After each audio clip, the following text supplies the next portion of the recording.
रहीम। अस्सलाम वालेकुम वरहमतुल्लाहि वबरकातुहू। आज हम डिस्कस करेंगे मैथ का एक basic concept, like and अनलायक fractions. यानी लायक और अनलायक फ्रैक्शंस क्या होता है। तो ये हमारे पास कुछ क्वेश्चंस हैं, हमने आइडेंटिफाई करना है कि कौन से लायक हैं और कौन से अनलायक हैं। पहले मैं कंसेप्ट दूंगा आपको लायक और अनलायक का, फिर आप खुद बताएंगे कि इनमें से लायक कौन सा है और अनलायक कौन सा है। जैसे कि लायक फ्रैक्शन का नेचर इस तरह होता है, a/b प्लस c/b। डिनोमिनेटर में सेम नंबर्स होते हैं। मैं यहाँ प्लस लिख रहा हूँ, सॉरी, कॉमा लिखते हैं, ठीक। और यहाँ पर होगा जनाब e/b। तो डिनोमिनेटर में सेम नंबर्स हैं, यहाँ पर भी b है, यहाँ पर भी b है, यहाँ पर भी b है। तो ये है जनाब लायक फ्रैक्शंस, ठीक। जैसे कि 1/2, 3/2, 4/2, 5/2, ये सब लायक फ्रैक्शंस हैं क्योंकि सबके डिनोमिनेटर में क्या है, सेम नंबर है। डिनोमिनेटर में सेम नंबर हो उसको लायक फ्रैक्शन कहा जाता है। तो दूसरी बात अनलायक फ्रैक्शन, डिनोमिनेटर में सेम नंबर ना हो, जैसे 4/5, 6/2, 3/4। देखिए यहाँ पर डिनोमिनेटर में सेम नंबर नहीं है, यहाँ पर 5 है, यहाँ 2 है, यहाँ 4 है। तो ये हैं अनलायक फ्रैक्शंस।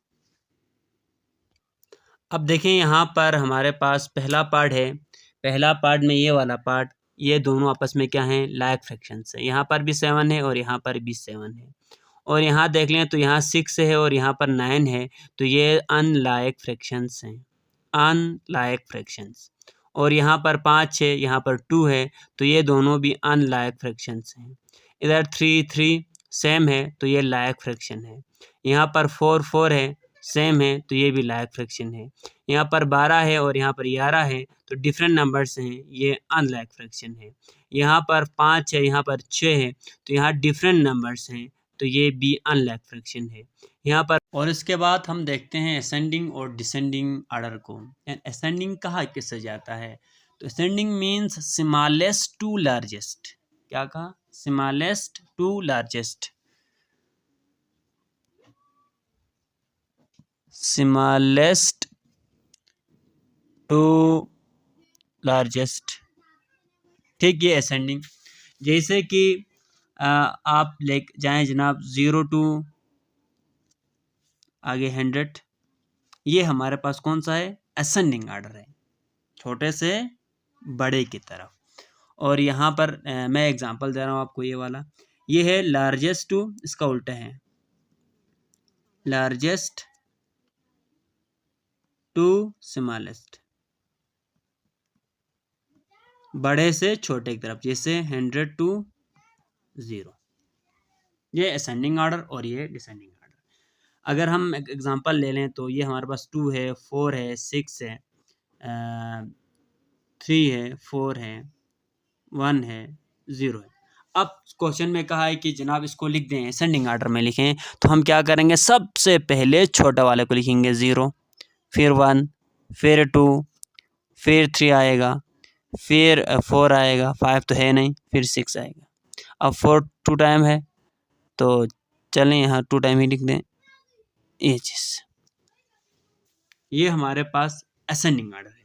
अब इसी नंबर को अगर हम डिसेंडिंग में लिखेंगे क्या होगा, सबसे पहले बड़ा वाला नंबर आएगा, 6 आएगा, फिर 4, फिर इसके बाद 3, फिर इसके बाद 2, फिर इसके बाद 1 और इसके बाद 0।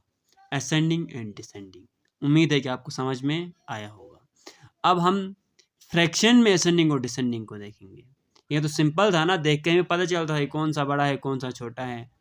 तो अभी हम जाएंगे फ्रैक्शंस में, फिर वहाँ देखते हैं कि असेंडिंग वहाँ पर, हाँ, कौन सा नंबर असेंडिंग होगा, दूसरे नंबर से बड़ा होगा।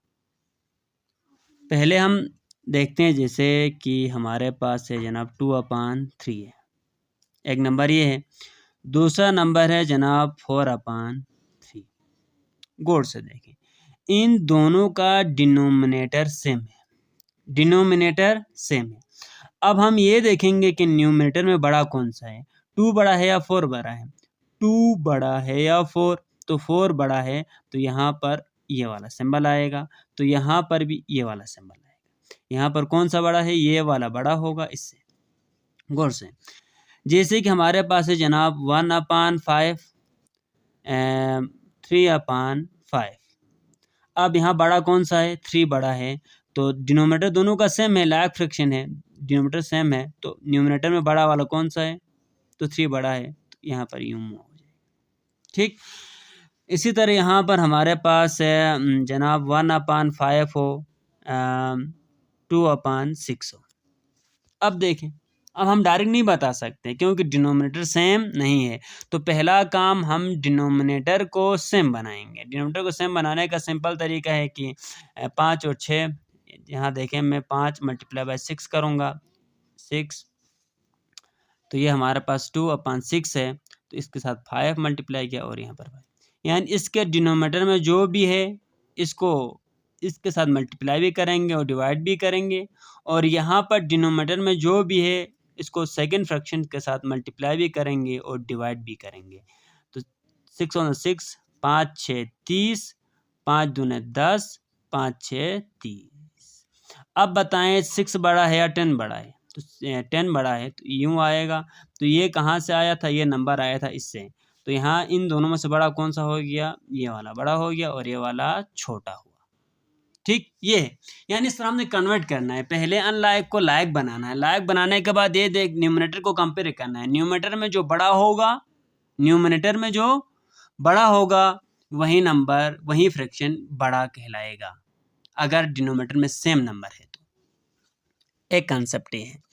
दूसरा ये देख लें जनाब, यहाँ 5 है, यहाँ पर 6 है, यहाँ पर 5 है और यहाँ पर 2 है, यहाँ तो न्यूमिनेटर सेम की बात कर रहे थे। अब सेकंड कंसेप्ट में यहाँ डिनोमिनेटर सेम की बात कर रहे थे, अब यहाँ पर देखें दोनों का न्यूमिनेटर सेम है, डिनोमिनेटर डिफरेंट है।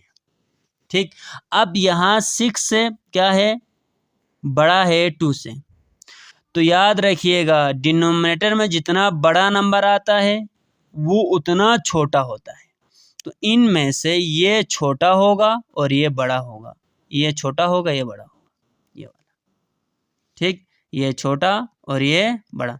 आप सिंपली कैलकुलेटर पे डिवाइड करके चेक कर सकते हैं। जैसे कि मेरे पास एक नंबर है 1/10 है, दूसरा नंबर है 1/100 है।